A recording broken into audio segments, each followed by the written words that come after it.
Good afternoon, everybody, and welcome to the second session of the first day of this very important event, the 2020 Arab Pensions Conference. We are very lucky to have a diverse group of experts, very eminent experts on this subject. And let me just quickly introduce them, and then we will move to our assignment, so to speak. My name, first of all, is Jarmo Kotilaine. I am an economist. I've worked in the region for a long time in the financial sector with governments, and the pension issue is one that is very interesting to me because of its economic and obviously social importance. We have Gustavo Demarco, who is a lead economist at the World Bank, of course, an institution known for its work, interventions in the pensions area globally. Jamal Fakhro is the managing partner of KPMG Bahrain, but much more than that, in the sense that he is also a policymaker, a long-standing member of the Shura Council, vice chairman, the upper house of the Bahraini parliament, among his other functions. We have Han Yik from the World Economic Forum in Geneva. I don't know if you're based in Geneva, but anyway, who is the head of institutional investors at the forum. And we have Dr. Amlan Roy, who is the head of global macro research at State Street. Welcome everybody, and also to our participants in this session. Now, we've been given a very important and intriguing assignment for this session, which is, can and should governments in the region, of course, this being the Gulf region, finance the current deficits in pension funds?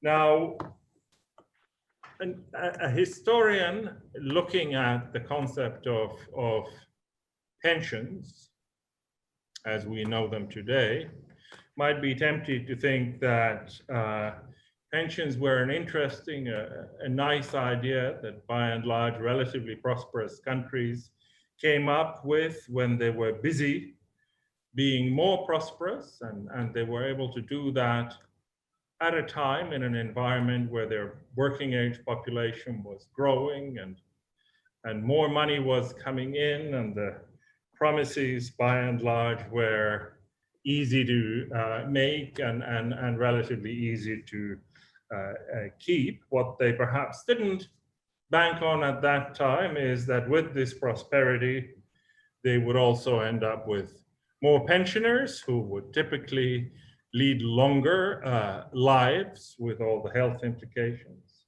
And with time, they would also end up with fewer working age people, which of course then in time upset the original calculus of the architects of these national pension systems. And as your program tells you, we now live in a world where pensions, state pensions, but also other kinds of pensions have become something of a ticking time bomb. Obviously, in the Gulf context, the story was a little bit different in the sense that all of this was for a long time underwritten by what at the time seemed like infinite petroleum wealth of these countries, and these systems sort of started emerging in the 50s, 60s, and more so in the 70s, which of course was the time of the first oil boom.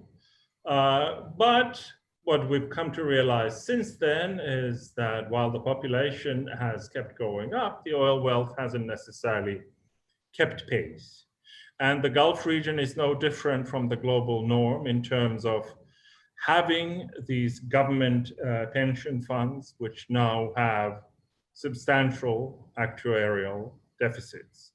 Where it perhaps differs from some of the other advanced countries is that it doesn't necessarily have much of an institutional framework for pensions apart from these government pension funds. So there are relatively fewer structured, regulated alternatives to government pensions. And what have we done in response to this? Well, we've done what everybody else has done, tweaking parametric reforms. We've created asset managers for government pensions in a bid to enhance returns, etc.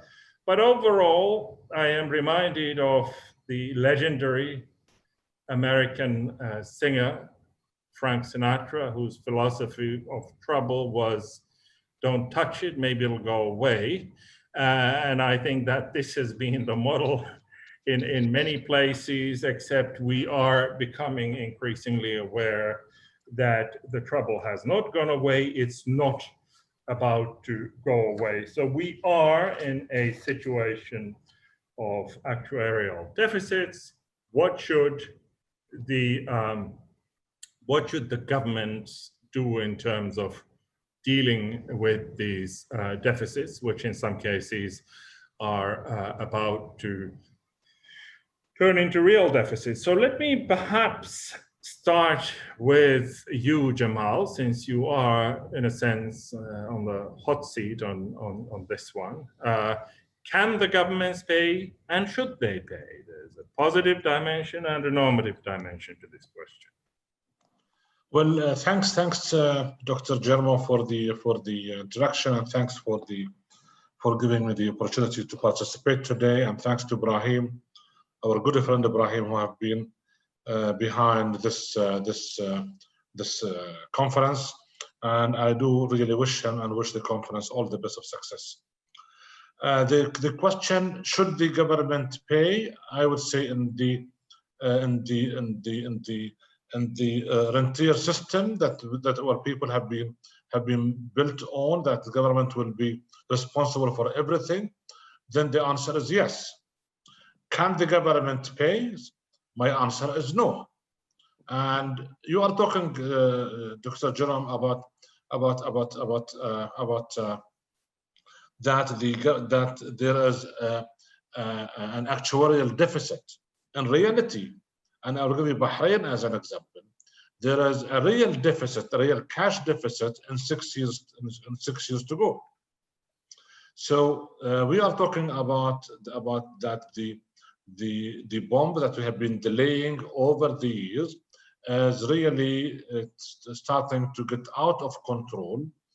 And as you know, Bahrain have done a few reforms a few months back, and they are in the process of doing another 6 reforms in the pension fund. The whole objective is that to extend the age of the two funds to up to 2026. Now, can the government top up the deficit after 2026? How can I see, what I see today is no. And we have to find out ways and means to find money to pay back into the funds. As you said, I mean, if you can recall when the pension fund in Bahrain started, which was about 60s, 70s of last century, the average age is approximately about 70 plus. Today, the average age, it goes to about 86 or 87, and as you know, with the healthcare improving, that will extend the life expectancy to more than that.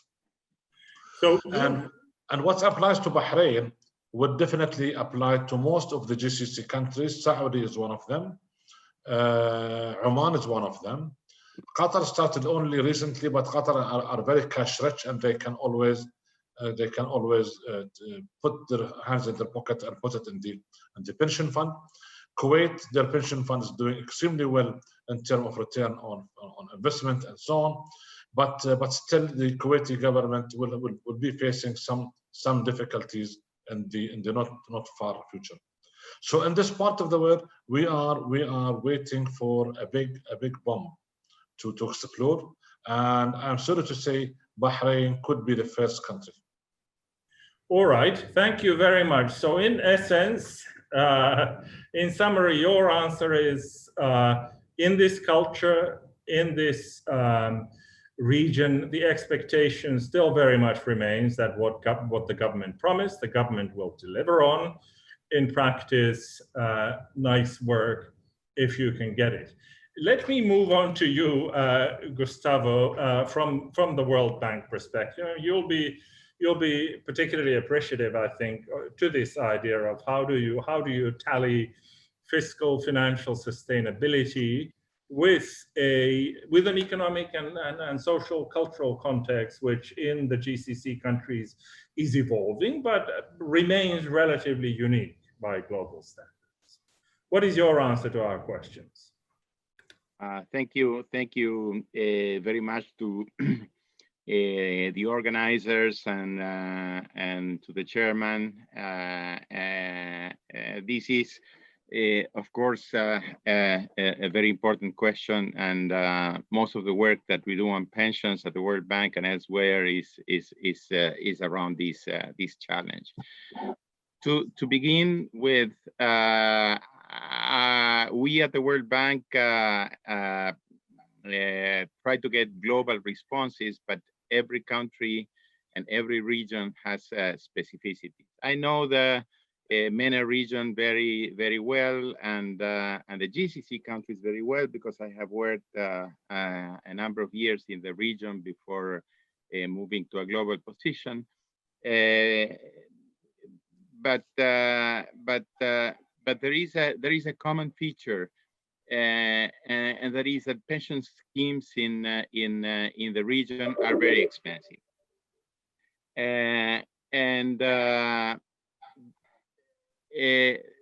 this is due to a number of factors.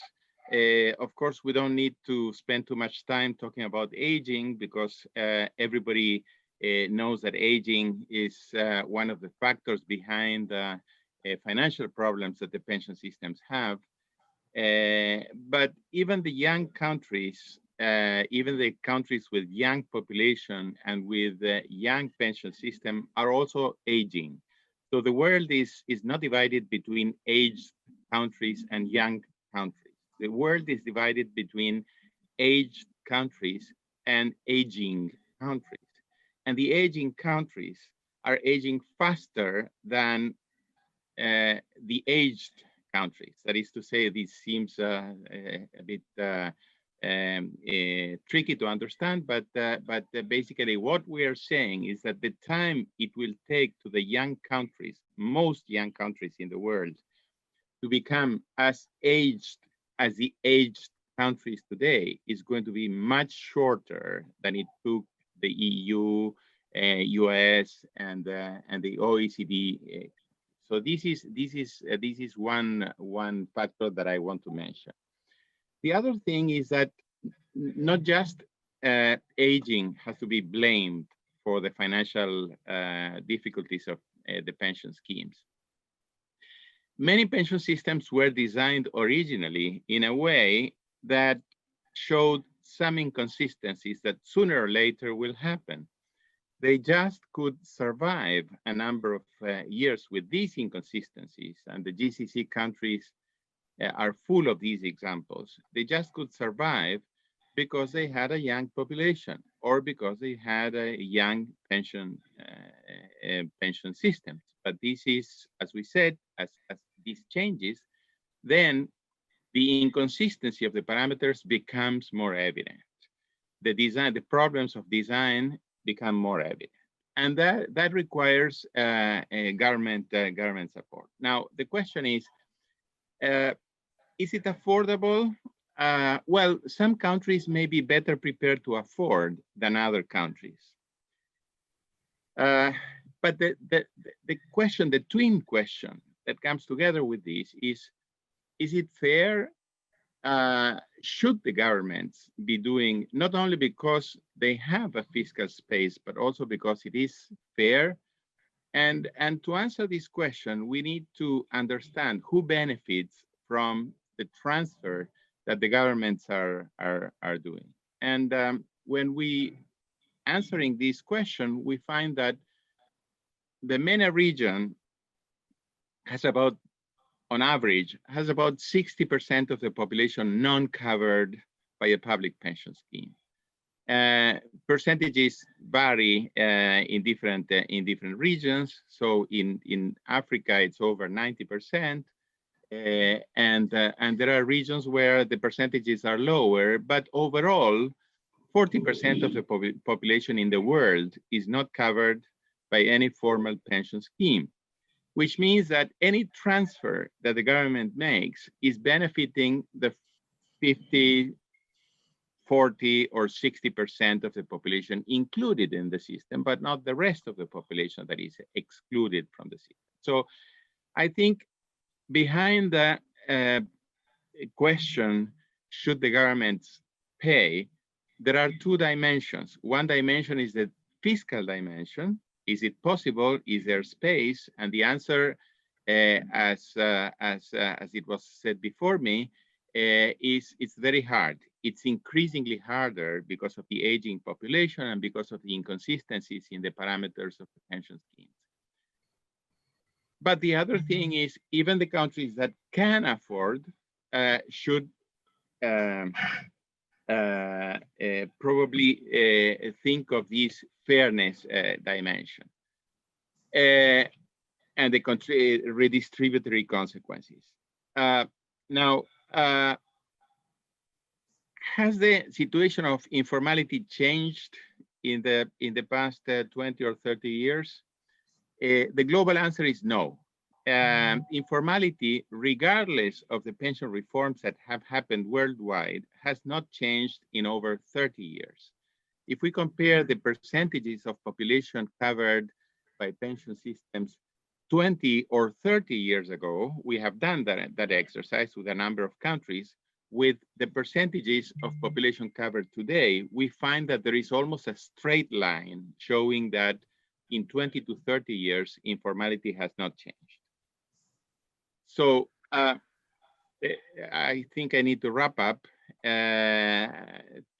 so that we have time for discussion. So the next question is then, what is the future of contributory pension schemes?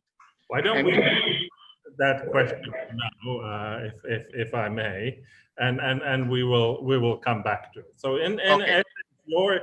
your answer to the questions is maybe they can, in some cases they can, but in most cases they shouldn't.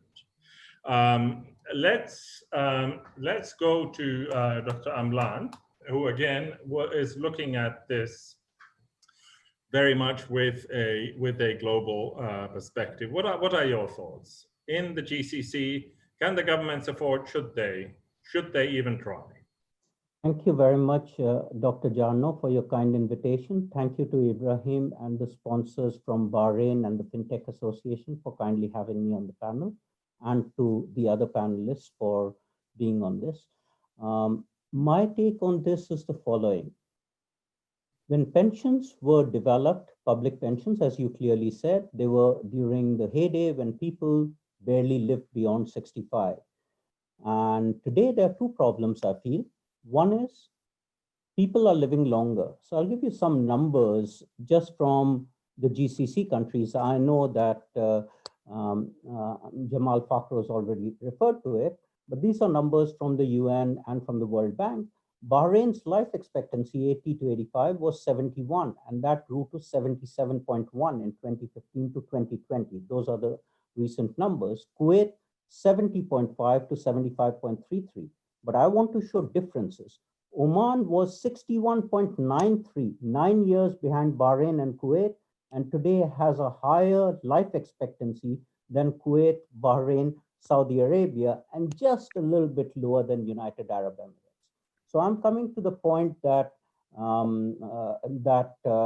was mentioned earlier by Dr. Jarmo as well as by Jamal. Different countries display heterogeneous properties of life expectancy increases and fertility decreases. So it's the cost affordability has to do also with, you have to pay for older people, but can you tax young people? Are there enough young people? Fertility rates in Bahrain have halved from 4.6 children per woman. They've gone down to 2. In Kuwait from 5 to 2.1, and United Arab Emirates 5.3 to 1.4. So the aging time bomb is, you need to support a growing mass of old people with younger mass, smaller younger mass of taxable people. And that's why in 1992, Heller from IMF wrote the very, very good book in participation with some people from World Bank, some of us, as well as the Austrian governor, Rob Holtzmann, who was then at the bank, saying, who will pay? So the question is, who will pay? A smaller mass of young people. Now, I want to give you what we learned from Europe. And I was intimately involved with the European Commission's Aging and Fiscal Sustainability Report, because in the year 2005, I said Greece will go bankrupt because of sustainability of their pensions. Greece promised 96% of replacement rate. That is, if you get 100 as your final salary, the government will pay 96. When I asked them who's going to pay this, they said, first we need to get re-elected. So a lot of these promises are also linked to political promises. There are 3 measures that the European Commission has of sustainability: S0, S1, and S2. Using all 3, there are few of us who've shown that even the richest country in Europe, Luxembourg, Liechtenstein, Norway, do not have enough money to meet all 3. They can meet S0, which is immediate term.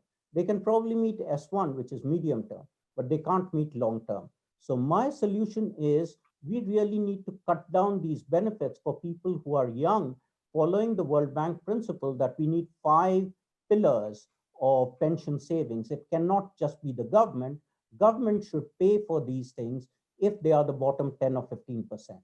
Others should try to save. We need labor reform, we need health reform, etc. In Europe, which is nearly fiscally bankrupt, 23% of GDP goes on pensions, healthcare, long-term care. 23%. In Japan, 91% of the fiscal increases, taxes increases into the budget, where they are spending the money, is expenditures for the 80+ population. So the moral question that Dr. Jarmo raised, I would say, yes, government should pay only for those who can't afford. For those who can save and afford, they need to save more. 2 weeks ago on World Savings Day, and I am an advisory board member, Fintech advisory board member of Pinbox Solutions, who provides pensions and savings through Fintech to Rwanda, one of the poorest countries, Kenya, another very poor country, Indonesia, Bangladesh, and in the poorest parts of the world, saying we need to increase savings rates, people need to save more. Government can only help those who save more, just like saying God helps those who work harder. So I think government should be benevolent, but to the younger people, it should not make the promises that the Western world made, and GCC can avoid making those promises. Promises need to be conditional, because otherwise they are unsustainable. And on that note, Dr. Jarmo, I hand back to you. I had more to say, but I think respectful of Hanyeks and everyone else. We'll give you a chance to say more later. Thank you very much for your comments. You raised an interesting point there, which is, what really is the promise that the governments have made to people? What is the promise that they need to honor? And of course, one answer to that is, well, read the pension laws, and that gives you the answer. But obviously, these pension systems were originally designed in a particular economic and social context, and part of it was to provide people security that otherwise they might not have. Is that promise about security still valid in the same sort of way when living standards have gone up dramatically from where they were, let's say, 50 or 100 years ago. Now, Han, apologies, I've left you to last, and instead of having you recite the same script, not that I want to prejudge your answers, maybe you can tell us if you agree with what our other panelists have said, and then take this on to the so what question. Great. Okay, so thank you, Dr. Kotilaine. Thank you, Ibrahim, for inviting me, and thank you all. Thank you to my fellow panelists as well. I think my fellow panelists have made excellent points. I think that they're, I largely agree with all of them. One of the key areas when we're talking about, should the government be financing these deficits, and just as a bit of my own background, prior to joining the forum, I was actually a pension strategist, and before that, I was actually an actuary. So this whole pensions, topic is one that I'm very passionate about. I think we need to take a step back and remember that pensions originally are meant to be a form of income, not a source of wealth. I think in some of the the Western countries, we've gotten to these defined contribution plans, and people look at their pension savings as a source of wealth. And originally, if you think back to when they were developed, they were supposed to be, when we are of working age, we are providing to society and we get rewarded in the form of income. And pensions are supposed to bridge that gap for when we are no longer working, and then, but so that we can still maintain some form of lifestyle. And in different parts of the world, they have approached this problem differently. In Asian countries in general, they've relied on family providing for their elders as they age. But in the age that we live in, when there's so much migration and global travel as well, obviously not right now given the current challenging circumstances, but there's that safety net of the children providing for their elders doesn't necessarily work as well because of a geographical movement. Whether the government should pay, going back to that question, I think Dr. Roy made an excellent point in terms of what the share needs to be. I think at the World Economic Forum, I've always talked about this being a responsibility of government, employers, and the individuals themselves. One of the key reasons is because the problem, and I saw in the Q&A, someone brought up that we should clarify the pensions time bomb. We had written a report called "We'll Live to 100. How can we afford it?" I think the pension time bomb that we're talking about is just the fact that because life expectancy has grown so much beyond what the pension systems were originally intended to pay for, that's caused a huge strain for governments. And so it's gotten to the point where governments on their own can't solve the problem. Employers are reluctant to pour in the money to solve the problem, and individuals, especially if they're under economic stress, there's a difficulty there as well. But it requires action from all three in order to bridge that gap of what needs to be provided. Dr. Roy brought up an excellent point that 96% replacement ratio is simply unsustainable. I think the mark of any pension system, I think Mercer has a good framework where they look at sustainability, adequacy, and governance. I think that's critical. We need to make sure people have adequate pensions to retire on. And the reason why governments need to step in is because ultimately, at the end of the day, we don't want our elderly to be living homeless or have on the streets, because that is simply not something that any society would want, and government would have to step in there anyways. So it's better to have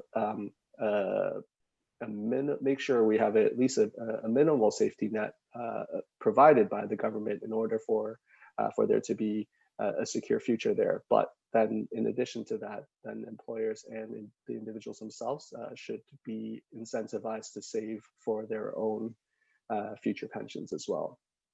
There's a lot more I can say, but I'm going to yield my time back. Quite clearly. Thank you for that. So it seems that we have a sort of a consensus emerging also on the so what question, which is clearly in answer to our main assignment, so to speak, debatable as to whether governments can afford to pay some of the wealthier, what some people call super rentier states in the region perhaps could. There seems to be a general consensus that even so, perhaps they shouldn't. And this interesting idea that when we then think back, potentially all the way back to Otto von Bismarck and the original Prussian ideas on social insurance, the objective was never to ensure a high standard of living, but to safeguard people from poverty. Now, obviously, in the Gulf, it is a different story, as Jamal pointed out, and especially in the 1970s, the oil boom days, the generosity of the governments kind of went up with the oil price, and people's expectations and people's behavior changed in multiple ways. They expect more. In some cases, expect more for less, in the sense that still the labor market participation rates in the region are globally low. They are particularly low, obviously, for women, clearly lagging behind men. One interesting aspect, for instance, of Saudi Arabia today is that even though more Saudis work now than ever before in modern history, it is still marginally less than 50% of the working age population in the kingdom. So we have a sort of a story emerging here, an answer emerging here. Jamal, how do you break it to the people? What is the new deal that you can offer in place of this, and how do you do it? If I have the answer, I'd be the Superman. You have the answer. You're a consultant. Consultants always have the answer. Yeah, but not in the presence of Han and Dr. Roy and Gustavo. No, anyway, I think it is a very long process. I think what we need to do is, first of all, to put a plan to sustain these pension fund, with aiming at reducing the benefits over the years. You was very clear. You was right to say that with the oil boom, we have increased the benefits, and unfortunately, we have reduced the contribution. I mean, this is the Bahrain case, and therefore we have a huge deficit in our ability to pay.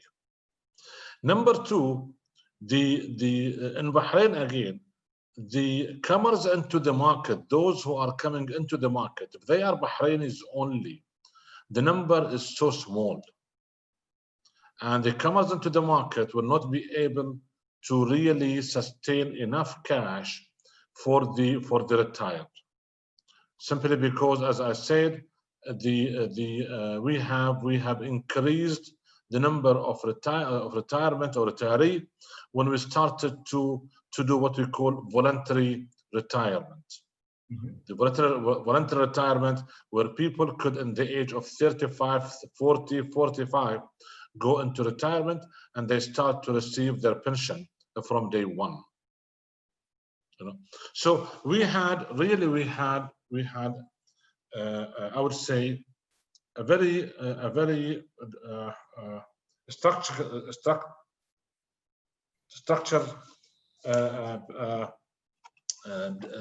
deficit in our pension. So in other countries, you increase the revenue in line with increasing the benefits. In our country, we were decreasing revenue and against increasing the benefit. So I think we need to do two things. Number one is we need to change the culture. And changing the culture will require, I would say, decades.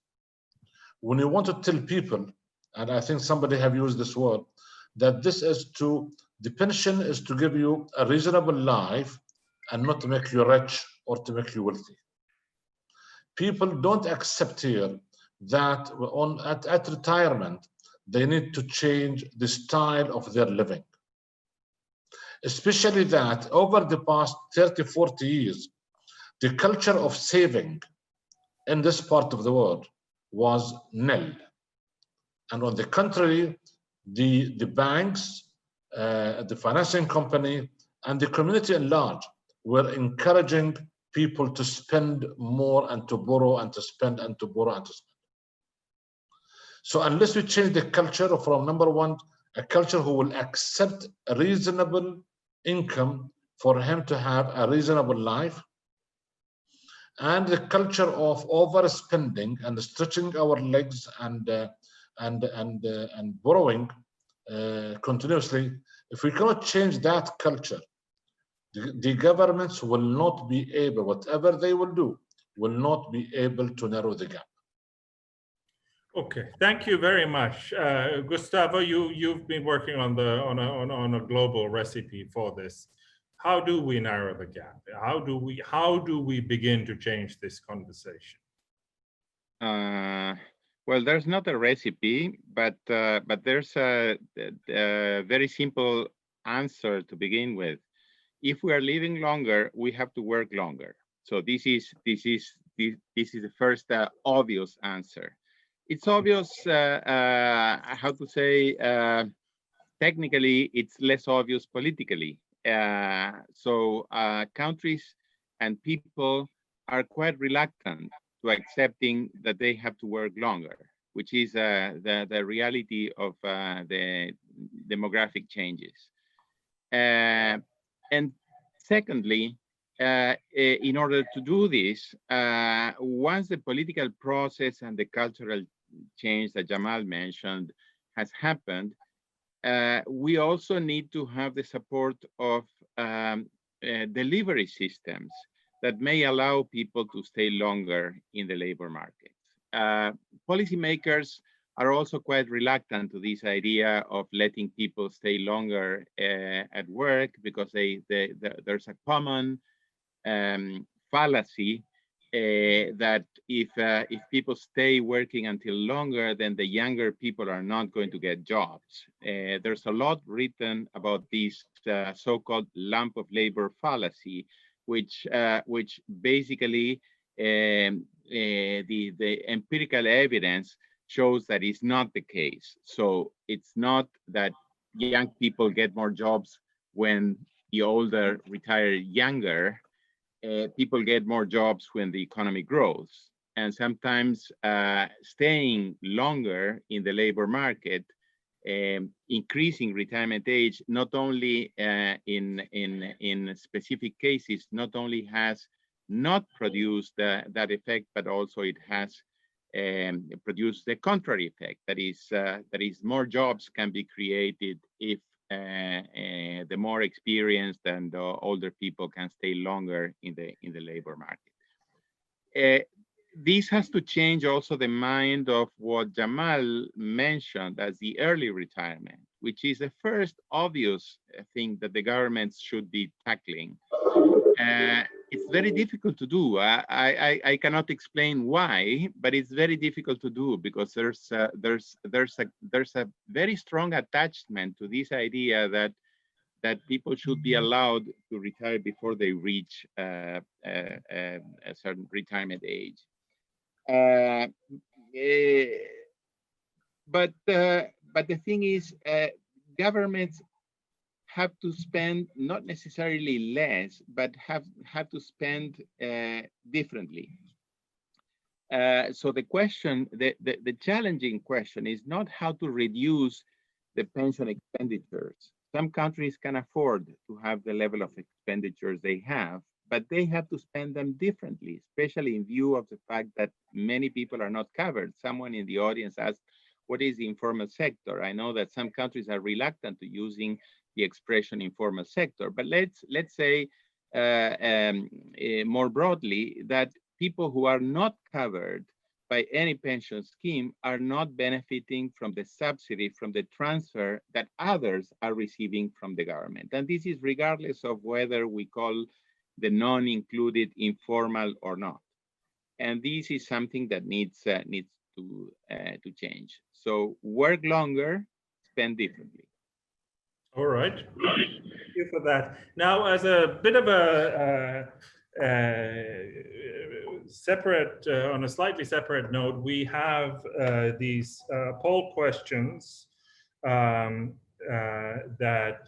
are being asked by the organizers at every session, and if we could, we'll put those poll questions for this session up now, and I believe you have 30 seconds to answer these two questions, and your answers then, of course, will inform our discussion. This applies to all the delegates at the conference. So you see the questions on your screen. Can the governments in the region finance the deficits? And secondly, should governments prioritize this funding over other things such as health and housing? And of course, the list goes on very much longer.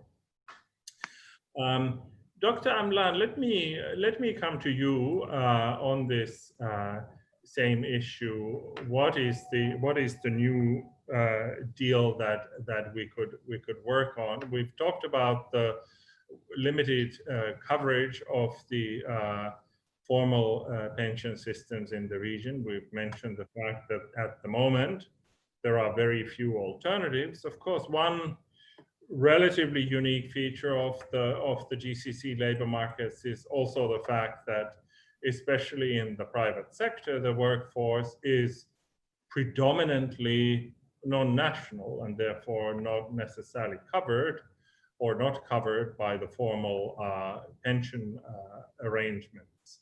What are your thoughts on how the journey towards sustainability could begin? Thank you very much, Dr. Jarmo. If you may please allow me to piggyback on two very good points made by Dr. Gustavo and also Jamal. It's about behavior. Savings is about behavior. And what I would like to highlight is a document I wrote in 2000 that 49 governments have used to change retirement ages. And in World Bank, I've presented it more than 20 times. It's called the Demographic Manifesto. In a world where we are aging very fast, first three words were abolish mandatory retirement, have flexible retirement with enabled working. So you mentioned Bismarck. When Bismarck in 1892 set up the retirement age, life expectancy in Germany was 45.3. Most people didn't live till 65, so it wasn't an option which came in the money. The first thing is we need to allow people to work longer. And here I will give you my advice. In Singapore, in Brazil, in Mexico, the governments allowed people to retire earlier. And in 2004 in Singapore, I worked with the manpower department, said, if people want to retire earlier in governments at age 45 to 50, ask them to do what Gustavo said, work longer, but retrain to work longer. So in places like Brazil, people are retiring at 41 in the government, and they're living till 85, 86. We cannot afford early retirement. So there need to be carrots towards training and changing labor systems, bringing in more women, bringing in more immigrants. So the second solution was to close the female labor force participation gaps, become like the Nordic countries who have gaps of 3, 4, 5%, and women out there, when they have children, men and women share the paternal maternal leave. And Japan has done that. People in their 70s, 80s, 90s are working part-time, part year, part week. That's what flexible retirement is. Second was women. Third was selective immigration. And fourth is outsourcing. Now, the age of responsibility was a paper we wrote with the UK pensions minister and 18 other consultants. And this exactly ties on to what Jamal said. We need to change behavior. That requires communication, that requires government, that requires insurance companies providing things. So technology, insurance, communication, these were 17, 18 different counterparties who came and wrote this, saying in UK, we need 15% savings rate if we are going to have sustainable pensions. And we quoted Modigliani, who said neither DB nor DC is a solution to the pensions problem. Hybrid pension plans would do well. So to change behavior, I think, is very important, and culture is important, just like in Singapore. Now, I want to give a message from Gustavo's country. In 2001, at the CONSAR and Afores conference, where I was the closing keynote speaker, I did say Mexico and Brazil should not do what Chile did for development of their systems. And again, I was very lucky that I was able to discuss with World Bank colleagues that if the labor system is different, the education system is different, the pension system is different, we need to have holistic solutions within each country rather than one country following another country. My last point is costs may be high, but if revenues and investments are good, like Kuwait's pension fund, or you may see in some other countries like Japan, the GPIF may have done well, or in Abu Dhabi, the Abu Dhabi pension system could have done well. If returns are high, then costs don't matter. Unfortunately, costs are going up with inflation and the returns aren't going up. And my last solution there is in a paper we wrote last year for the Milken Global Conference. Retirement planning requires changing mindset, which is what Jamal talked about. Changing toolkits, which is indirectly what we heard Gustavo talk about. Not every country will do the same. And lastly, changing asset allocation. So we need to embrace real estate, infrastructure, commodities, and alternatives, the way the most advanced pension funds, the AP7s, ATPs, or the APGs and PGGMs of the world, along with CalSTRS. And on that, I hand back to you. Thank you so much. I think we now have the results of the poll. If we could put those up to see what people are thinking. Can governments in the region finance the major deficits? 41% seem to think that they can. Will they be able to finance much else, I suppose, is the interesting follow-up question. Should governments prioritize funding these deficits over health and housing services? 41% saying yes, 59% saying, how come we have the same breakdown? It's interesting. Both cases. Anyway, I think this feels a little bit like the U.S. election in the sense that we have a divided electorate, so no clear consensus on what the answer should be. And I suspect this is reflective in part of the hurdle of expectations, attitude, culture that the architects of change in this area will have to overcome going forward. Now, one of the issues that some of you had highlighted is this changing culture about work. How do we enable more people to come into the labor market, work more, work for longer, potentially also work flexibly? To me, one of the interesting things about this accursed pandemic is the fact that it seems to be redefining the rules of work. And in particular, redefining those for particular key demographics, such as women, who in many cases have worked from home and been able to work in more flexible ways than may have been the case before, which is beginning to feel like a potential answer to some of the economic participation challenges in the Gulf region, for instance. Han, what are your thoughts on this issue? How much change can we expect, partly as a result of COVID-19? Oh, that's a that's a big question. I think we've seen a recognition of the that people are able to work effectively remotely. I think that that's I think the geographical consideration is a tough one. I think in terms of what the other panelists have mentioned, and just even in our own studies, you know, there are some huge commonalities across the world in terms of the challenges that pension systems around the world are facing. But at the same time, a lot of pension schemes and pension systems are national, and we always have this disconnect between those you know, the citizens of the country, of course, which benefit from a lot of the pension systems versus the migrant or immigrant workers who come in and provide the labor. I know my fellow panelists mentioned that extending retirement age is necessary, and I completely agree with that. It's you know, Gustavo started with the whole if you live longer, you have to work longer, and that makes complete sense. I think one of the challenges with extending retirement age, you know, the biggest one is political, of course, but the other one is also that depending on the nature of the work itself, I think for those of us in, you know, probably on the call right now, you know, all of us in more what they call white collar work, you know, we can all work longer and even reskill, and there's roles for us as we continue to age.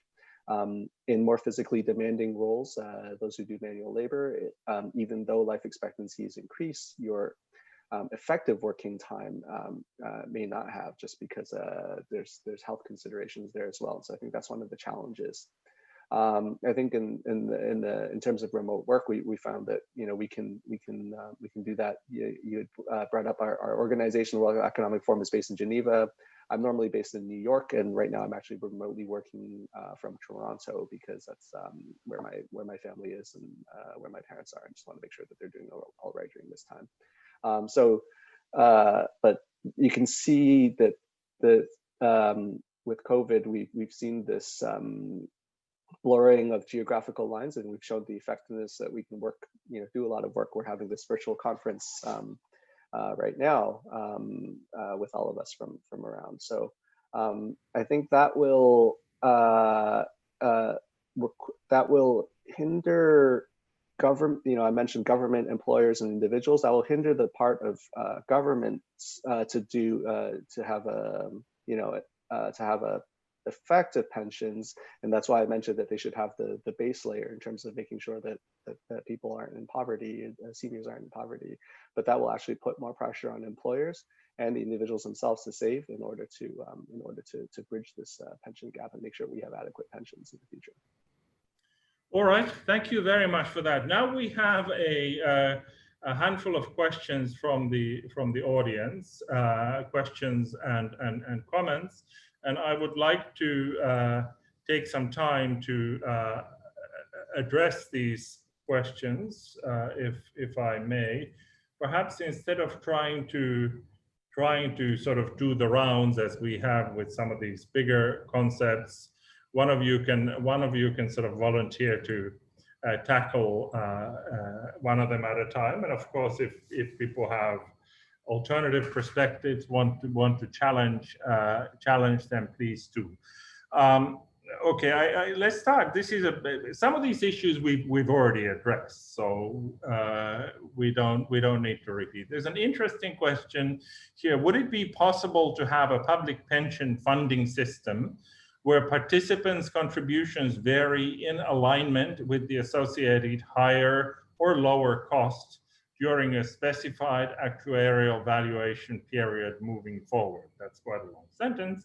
If not, what are the barriers, legal issues, political issues, cultural issues, assuming we have limitations on increasing the retirement age due to unemployment issues? So I suppose what we are essentially saying here is, can we sort of create a more flexible pension system design, sort of ongoing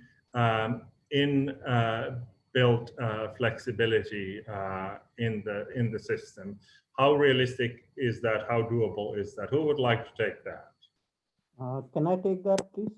You can, yes. Thank you so much, Dr. Jarno.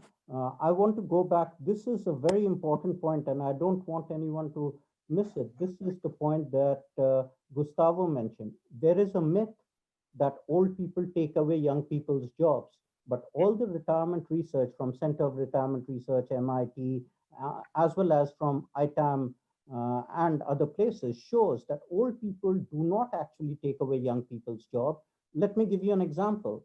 No one, today Mr. Greenspan is working and Janet Yellen is working. Can a 23-year-old do their job? Can they do the job of a 23-year-old? No. So there's a paper I wrote in 2001, Demographics, Productivity and Technology. It's the only paper I've written which Greenspan wanted couriered to him within 5 hours, because it showed that old people and young people can form a good balance of an experience ratio within a society which enhances productivity. The example of that is Toyota in Japan or Sumitomo, where there are people in their 60s, 70s, 80s who come in 1, 2, 3 days a week and share their experiences with very young 20, 25-year-olds. And the system allows for these people to work. They work 3 days a week. They take 25, 30% of wages, share their expertise, and it is quite good. On the first point, it's very important. I can't tell you the country, but it's very close to Jarmo's native countries. Couple of countries there have been the pioneers in doing conditional benefits depending on GDP growth relative to the median GDP growth, asset returns relative to how they did compared to European stock indices, and number of old people relative to young people. So the notion that pension benefits should be irrespective of the environment, irrespective of what's going on, is false, and I believe needs to be corrected. Otherwise, they will be unsustainable, and we really need to renegotiate some of these benefits. So the public pension system could vary its benefits during not just specified actuarial variation period, I would say according to the business cycle. And let's not forget Gustavo's $200 million point that 40% of the world today has informal labor. And that's the reason in my country, 500 million, we have 500 billion people, I come from India, in the labor force who cannot work with technology and computers. And during this COVID, they've got to go back to their villages. And it's been a big price. And this is what IMF also wants for emerging markets.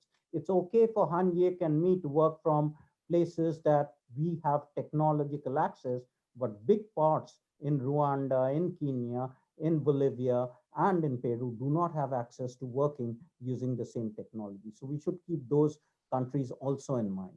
Informal labor is a very big part of the world. So Gustavo, since you were given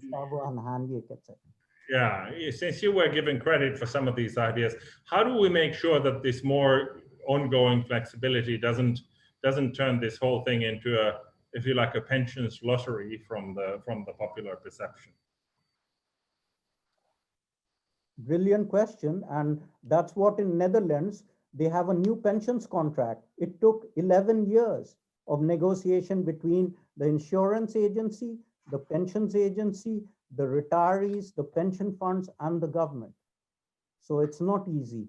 You have asked a very difficult question. In every country, it will be very difficult. Not that easy. Let's, in the interest of time, move to the next question. This is really an issue that is addressed by a couple of audience members. It is true we have not talked very much about investments. I mentioned at the beginning, one of the things that some GCC governments have done is they have worked to professionalize the asset management of government pension savings, and I think with some success, albeit perhaps mixed success. How much could be done there?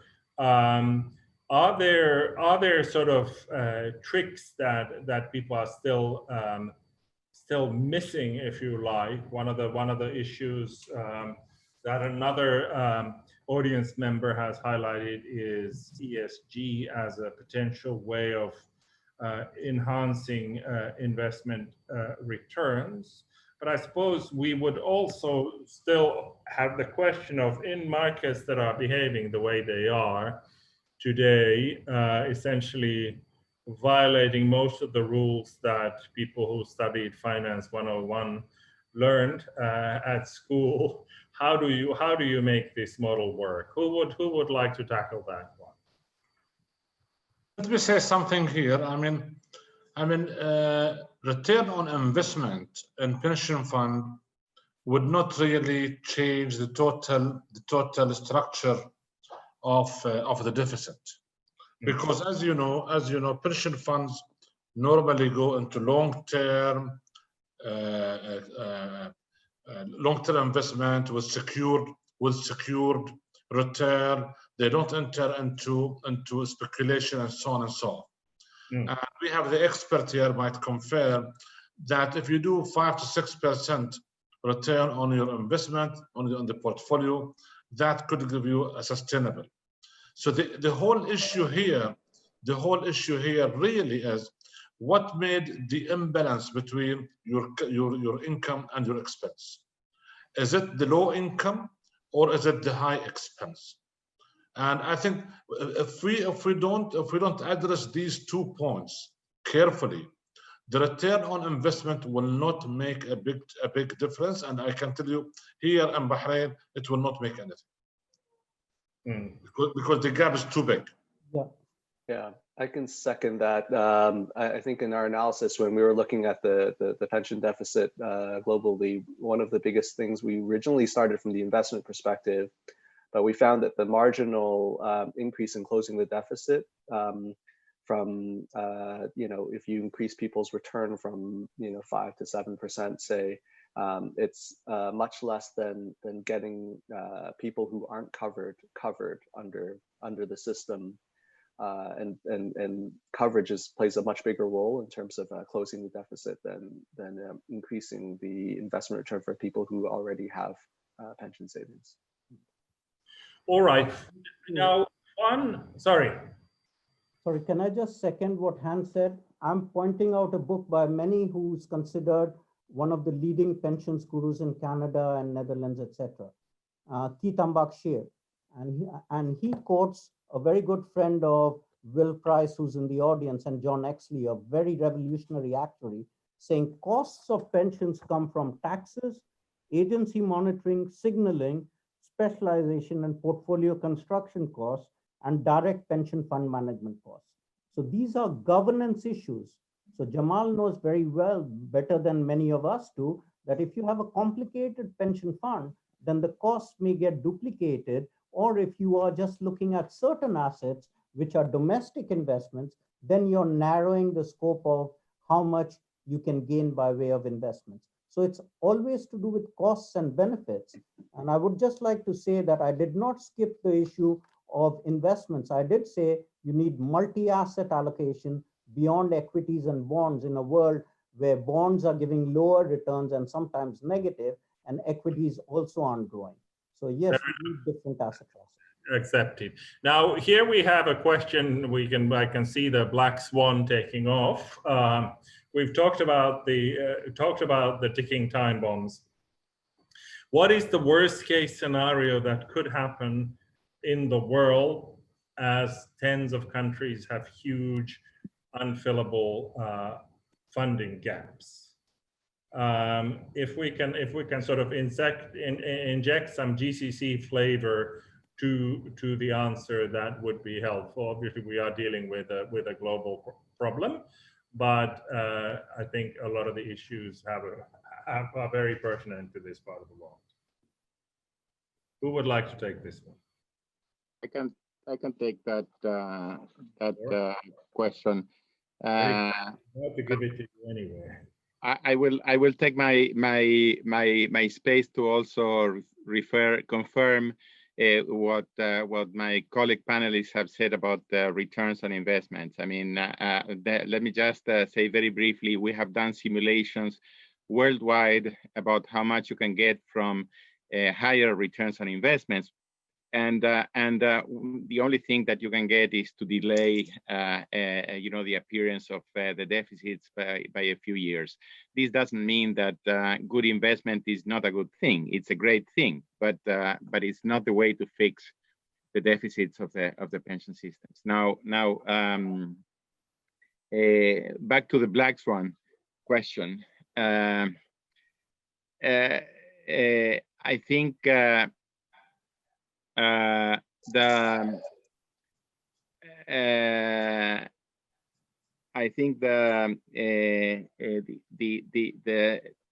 big issue here is that the cost of pensions is something hard to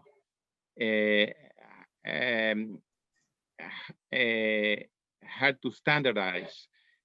So for some countries, 1% of GDP is reasonable and affordable. For other countries, it may not be affordable. So the cost of supporting pension deficits can be as low as 1% of GDP and as high or as 5 or 6% of GDP. That depends on countries. That varies a lot from time to time. So as population ages, the numbers go up, of course, but also the redistribution effects of the public expenditures is what counts, what matters. So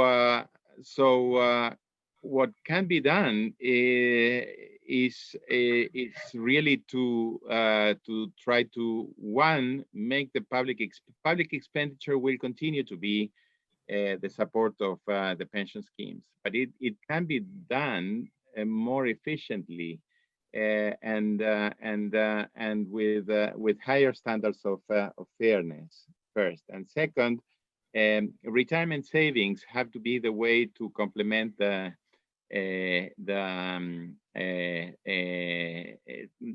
have to be the way to reach an income replacement in the old age, and this is a big cultural thing that has to change, particularly in the GCC, but also in the rest of the world. So the concept of retirement saving is not very popular among many people, but this is going to be foundational of a new social contract that allows for better allocation of public expenditures and higher pensions.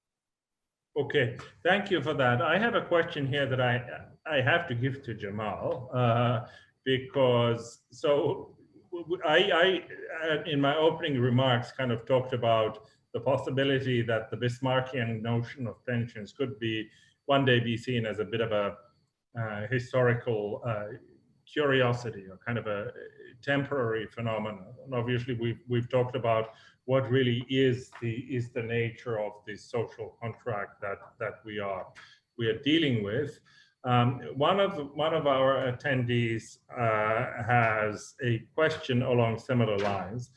How much longer before we see all the countries in the world, let me rephrase, all the countries in the GCC, moving to a regulatory role only and leaving the liability of pensions to families and individuals to buy from the private market? Now, there are quite a few assumptions packed into this question, but perhaps we can tack on a follow-up question, which is, what would it really realistically take for this transition to even begin in the GCC, and what role should the government play in terms of making it happen?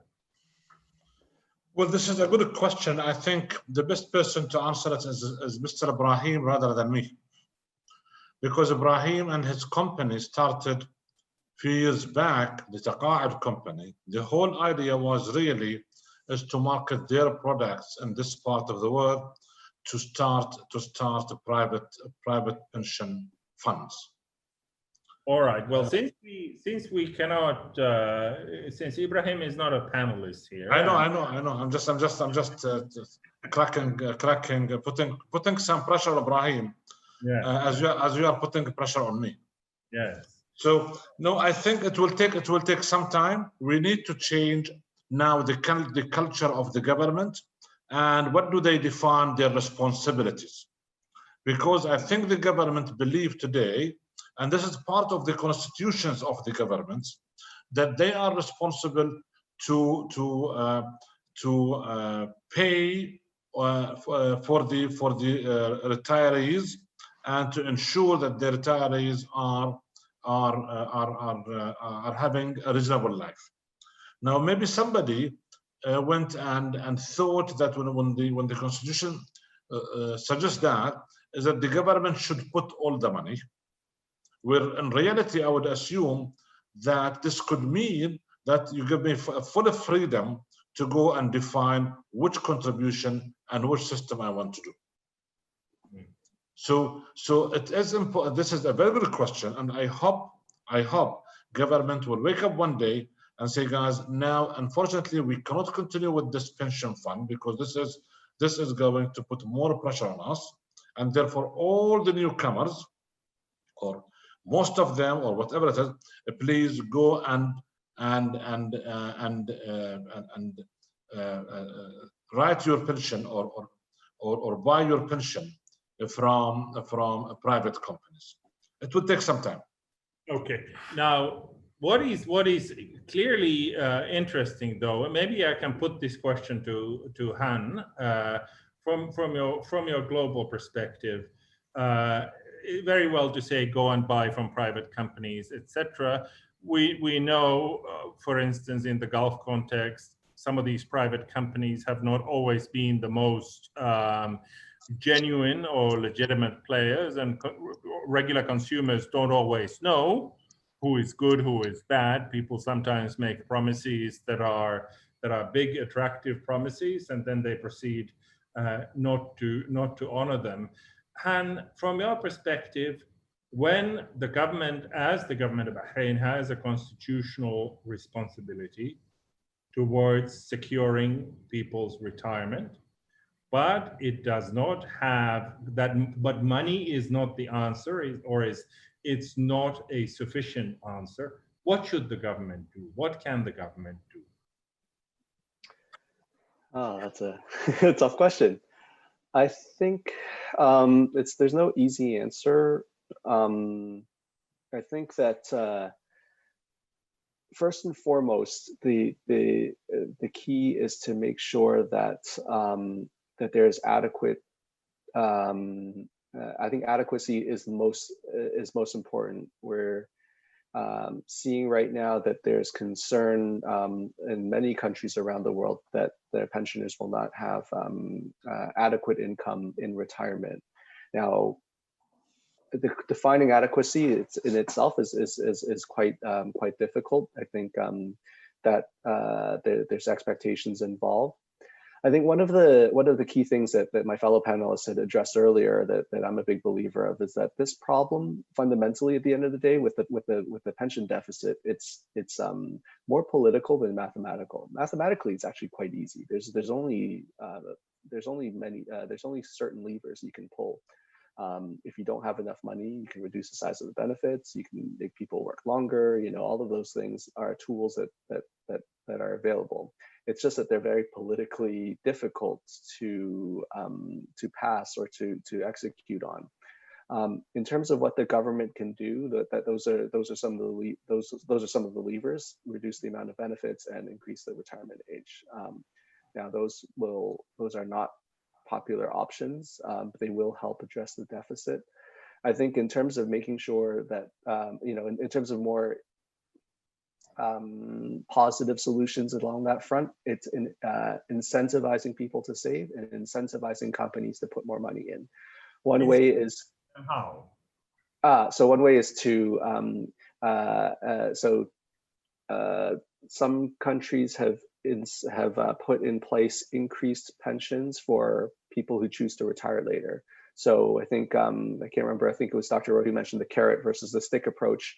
That's a bit of a carrot. You instead of increasing the retirement age, which again I mentioned was politically difficult to do, you can say you can put in enhanced pension benefits for people who retire later than under the current retirement age, and that can be worked out actuarially so that it can actually save money rather than cost money, because you're paying less number of years, of course, at a higher benefit.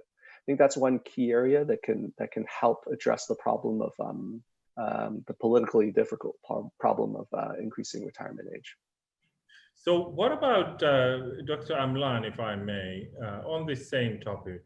What can governments do in the absence or as an alternative to money? And I guess what I'm driving at here is how effective are things like government-led awareness building, creating regulated savings vehicles, having tighter supervision on entities that manage private or occupational pension savings, and of course this issue that Han mentioned of incentives. Yeah, so I'll give you a couple of examples, but I want to highlight that don't go by the headlines. One needs to look at what's the purpose of pensions. So let me give you two numbers, one which shamed Australia, another which shamed US. 26.3% of Americans above the age of 65 are below the poverty line. In Germany, that number is 7.8%. In Australia, that number is 17.9%. In Korea, that number is 16%. So you can have very good pension systems. It goes back to exactly the point that Gustavo and earlier Jarmo mentioned, that we need to target the pensions properly. And if you can't target the pensions properly, then you are not helping the poorest. So I think government has a role in response to the person who said, should we all go private? No, who's going to take care of the poorest people? You're forgetting about 2.5 billion people who are just hand to mouth. It's the role of the government to provide some social insurance to them rather than be mercenary about pensions. And to get that pensions, they should charge taxes because there's a big tax leakage in a lot of emerging markets. And definitely to get people to serve, communications at early age is very important. Financial literacy is being propagated in UK as early as 5 or 6. There's a person from Reading doing this? Whose job is it? Wrote a book, Saving the Acorns. So from the age of 4 or 5, girls and boys are told how you must save. This is part of literacy campaign. Regulation also needs to be done in a moderate way rather than very hard or very low. So I do agree totally with Dr. Jarmo that you need other means of communications, and health is very important. It's not about pensions. The question people have to ask is, what is life expectancy at 65 and what is healthy life expectancy at 65? Because if you look at the 5 oldest countries, they are very different on their healthy life expectancy and on their net replacement ratios beyond 65. In Denmark, a very big pension fund gave their nurses incentive to get free physio. The costs of that pension fund went down because the women came back with fewer injuries and did not charge all those costs to the pension funds. So it needs to be a holistic solution of lifelong learning, saving, being less of a burden on society, and also giving back. Some of the retirees can give back a lot relative to others. All right, thank you for that. I have one very intriguing comment here, and I realize we're about to exhaust our time, so we'll be swift. One of our participants saying that they have a story to tell about a solution for our retirement plan. Now I'm reaching the limits of my technical know-how here, so if we can get this audience member to, in brief, tell us what that solution is, we're all ears. Thank you. My name is Nasser Al-Masri. I'm from Kuwait. And I did my work time. I worked for 30 years as a police officer. And I always thought of the idea that for whatever that I'm paying, what am I going to get after all of these years? And I made a study that, what's the difference between the government retirement plan and the private sector retirement plan. And I found out that I'm paying a lot for the government, I'm getting less. So I bought another, what's so-called retirement plan from the private sector. Then I found out that the private sector itself is looking for the reinsurance companies to do the reinsurance with them. So I went to the big four, the Alico, American Life Insurance Company, 2 companies in Switzerland and 1 in Germany. The idea that I thought of and I put it in practice, that at the end of the day, we are going to pay certain amount of money to get certain amount of what's so-called pension amount. The problem is, when somebody thinks that we are giving you the money to survive. No, my idea is not just to survive, it's to make a fortune. When I found out that, buying what's so-called a life insurance policy from any private sector is giving me around $500,000, which is a lot better than the one that I'm going to get from the Kuwaiti government for a less amount of money. So I put the 2 together. Then I found something else, that after all of these years, the Kuwaiti government has an investment plan all over the world. We are investing more than $1.3 trillion. So we are making money out of it, and we are paying taxes. So I spoke with these 4 companies. If I take the money from the Kuwaiti people and reinsure with you, how much should I pay for you? And I found out that we're paying less than the money that we're going to get from the Kuwaitis themselves. Then I took it 1 step further. If I give the chance to the Kuwaitis to become national citizens with the others, like have a joint citizenship, Kuwaiti and American, Kuwaiti, Canadian, Kuwaiti, Norwegian, and so on. So they said, no problem, but you have to invest. Already we are investing all of these monies all over the world. So why don't we become citizens of the others and take the burden from our own economic system to the economics of the others? In this case, we are sharing the what's so-called the incomes as much as the burden with other countries and so on. The idea itself looks fantastic, that when we did it in reality, that at the end of the day we are taxpayers in Europe and United States. So there is no problem if we deduct certain amount of money from our own money that we are generating or from our own taxes in Europe and United States to pay for the insurance policies for the Kuwaitis. At the same time, we are deducting cash money from them in Kuwait itself. The other thing is, why are we just insuring the Kuwaitis and non-Kuwaitis are non-insured? So if we put them together with our own insurance policy system, it means that we're going to gain more money and to generate more money, and it's going to be a benefit for all of us. The other thing is, why should we wait for somebody to work at the age of 18 and retire at the age of 50 or 48, because the range is only 30 years. How can we make somebody to pay for the retirement plan from day one, from the day that they've been born and the day that they are going to be buried in the, in the graveyard and so on? It takes about 80 years, the life expectancy. Try to imagine if we start from day one for retirement plan till the end of the day of somebody. It's not the working time. It's the pension that you have to pay. At the end of the day, even though that I have already retired, but the Kuwaiti government subtracted more than $300, which is more than $1,000 because of my retirement. They are still using it to cover the insurance policies that they are making somewhere or reinsuring outside. If we put these things together, I feel that we can get a hell of a good insurance policy for the Kuwaitis through the money that we are going to get out of them and the money that we are investing all over the world, sharing it with the other countries that we invest with.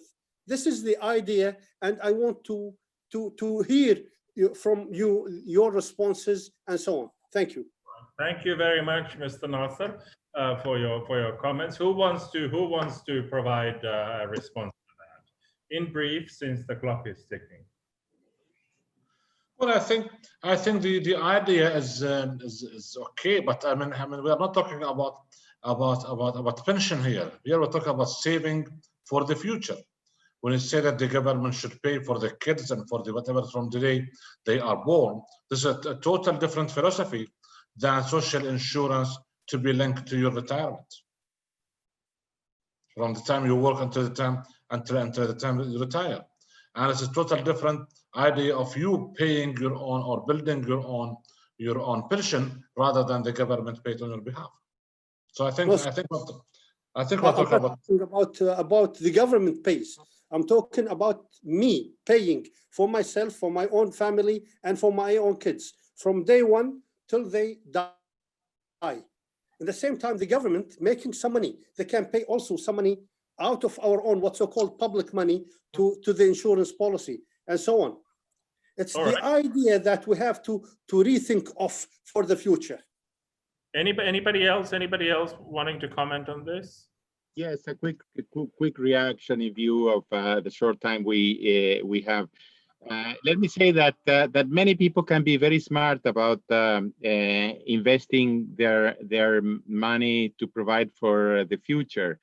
Now, the thing is, what the social insurance is trying to fix is to find a social solution, something that works for all the people and not just for a few. And let me also mention that there was a reference to financial inclusion and financial literacy. I have nothing against financial literacy campaigns. On the contrary, but this is also not something that has done magic. I have to say that very few people invest their time in deciding how to maximize their retirement income. Even the educated people, I can say, working at the World Bank and being surrounded by economists, I can say that most economists at the World Bank don't know how much they are going to get as pensions. And I can mention Nobel laureates who have also made, and I'm not going to name them, but they are making it public, that they don't make calculations about their pensions. And I'm talking about pension experts. I'm talking about guys of the size of Nicholas Barr or Peter Diamond, who can say openly they don't make calculations about their pensions just because they are so busy, not because they can't, not because they don't have the knowledge, but because they don't allocate time for. Right.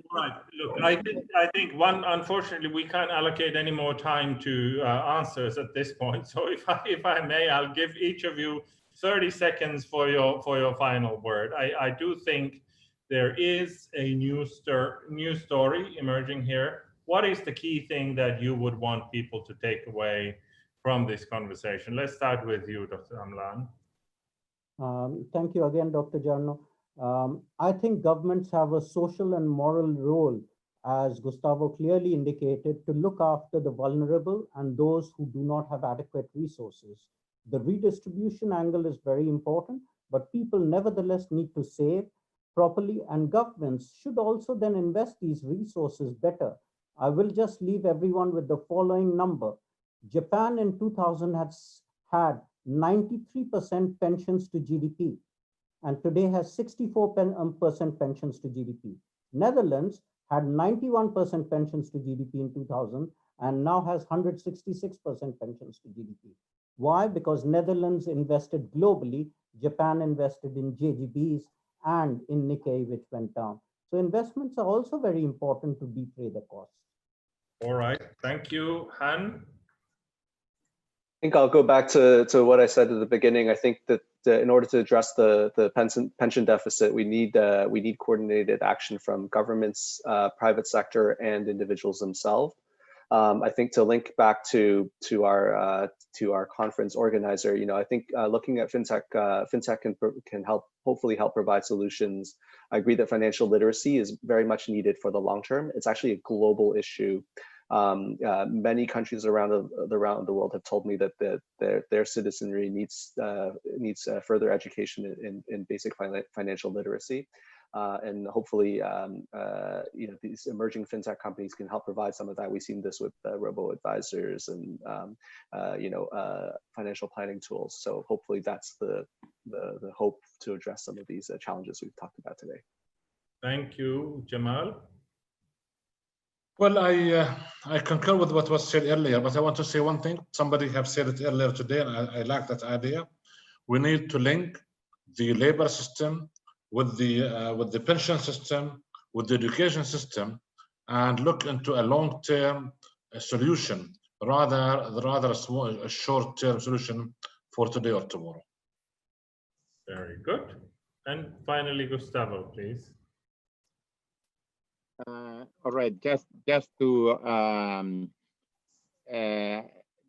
retake part of the things that we have been discussing. Awareness is very important. Supervision is very important. Incentives are very important, but and public action to allocate the expenditure in an efficient manner is very important. None of these separately is a solution. So you need to work and you need to be encouraged, and governments need to encourage people to work in different directions to optimize retirement pensions. All right, thank you. I think the one word conclusion to all of this is that there is a huge amount of work to be done on multiple fronts as we start moving towards greater pension sustainability and retirement security in the Gulf countries. I thank all my panelists and the audience members for their time, for their insight, and the organizers. Thank you very much, and have a good rest of the conference and the rest of the day. Thank you. Thank you. Thank you, everyone. Thank you. Thank you.